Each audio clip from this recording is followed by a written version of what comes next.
Bible prophecy is active and unfolding daily. Zechariah 12, Isaiah 17, Psalm 83, Ezekiel 38. Here is what the LameStream Media is not telling you. Shalom, my friends. Welcome to this week's newscast.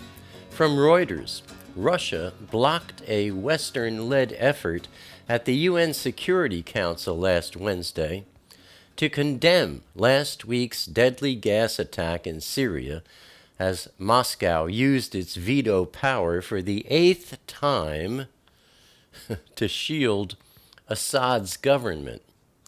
U.S. Ambassador to the UN, Nikki Haley, called on Moscow to stop protecting Assad and said the U.S. wants to work with Russia toward a political solution for Syria.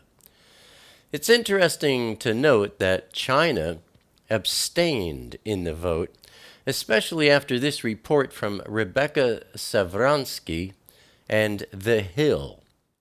President Trump said that he told the visiting Chinese president about the United States missile strike on Syria while the two were eating dessert.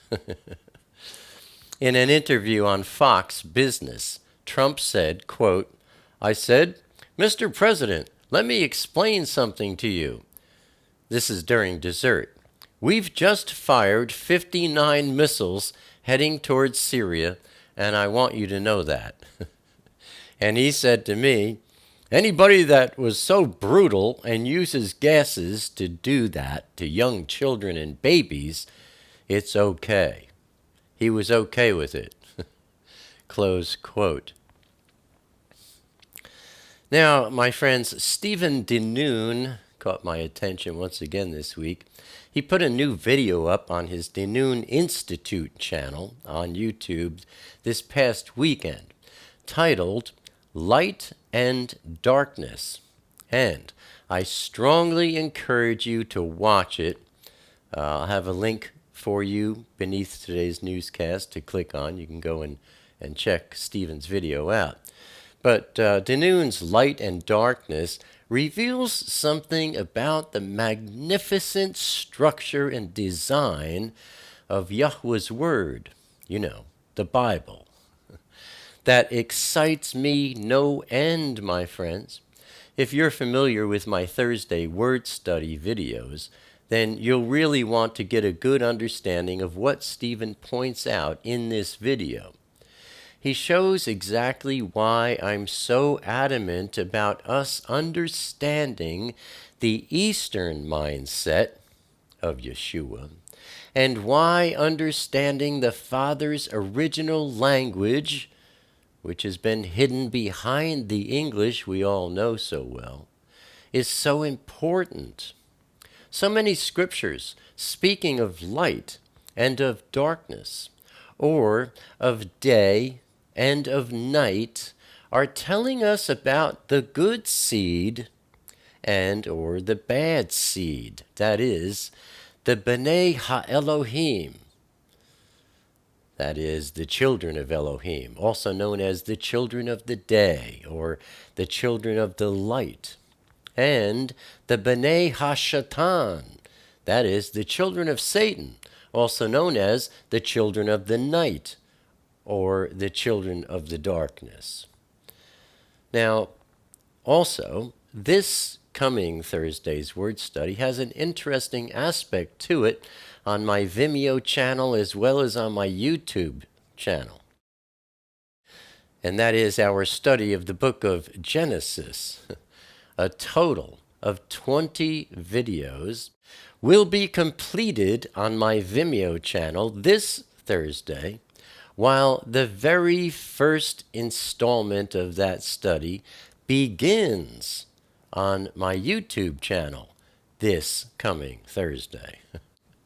In all 20 videos, we cover the creation, the fall of Adam and Eve, the Nephilim, Noah and the ark, the great flood, the Tower of Babel, the call of Abraham, Hagar and Ishmael, circumcision, the three angels, Sodom and Gomorrah, the birth of Isaac, Abraham's test, Isaac and Rebekah, Abraham's death, Jacob and Esau, Isaac and Abimelech, and finally, the story of Jacob, or Israel, in 4 parts, and the story of Joseph in 6 parts. If you haven't been studying Genesis with us on Vimeo, I encourage you, if you've never read the book of Genesis, you're really going to appreciate this delivery of it. And even if you have, you've never experienced a delivery of it like this. I've really taken the time to deliver the Father's original expression of his word. A lot of clarifications. The book of Genesis covers some 2,300 years of history, my friends. From the creation some 6,000 years ago, which was around 4000 BC, to the death of Joseph some 3,700 years ago, around 1700 BC. And as I said, there's a link to the complete series on Vimeo for you to click on in the Read More section beneath today's newscast. Otherwise, if you're partial to YouTube, you can watch the first video, The Creation, this Thursday on my YouTube channel. Turning to wars and rumors of wars, on Monday, April 10th, from Haaretz, a rocket fired from Sinai hit a greenhouse in an Israeli community near the Egypt-Gaza border. ISIS claimed responsibility for the attack.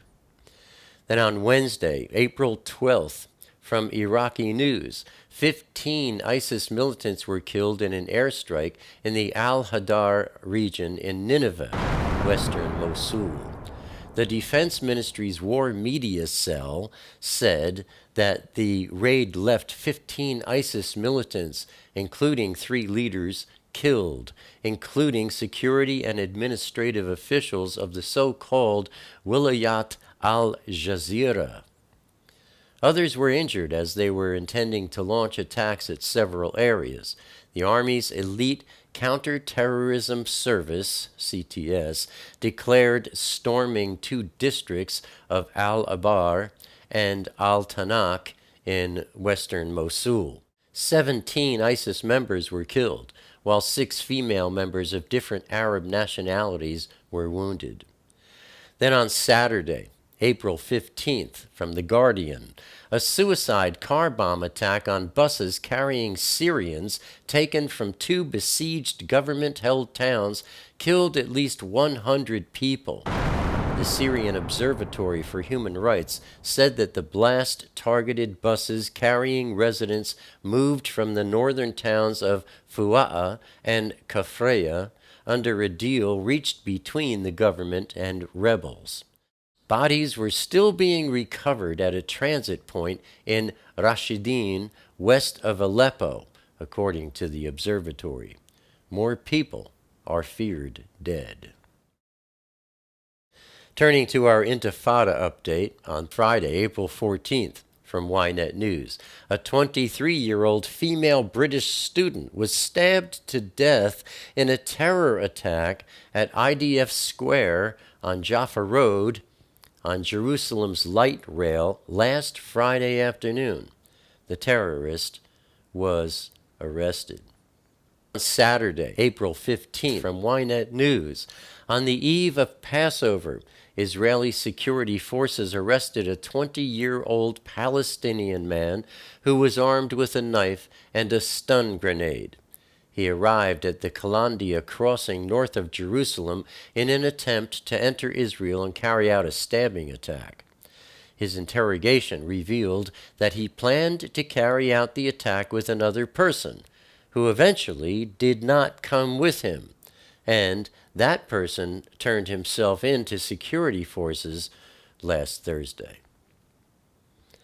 And looking at our review of last week's news, a rocket fired from Sinai hit a greenhouse in an Israeli community near the Egypt-Gaza border. 15 ISIS members were killed in an airstrike in the Al-Hadar region in Nineveh, western Mosul. A suicide car bomb attack on buses carrying Syrians taken from 2 besieged government-held towns killed at least 100 people. Israeli security forces arrested a 20-year-old Palestinian man who was armed with a knife and a stun grenade. And a 23-year-old female British student was stabbed to death in a terror attack at IDF Square in Jerusalem. And that, my friends, is what the LameStream Media is not telling you. Abba willing, I'll see you here again next week. Until then, stay safe. Shalom.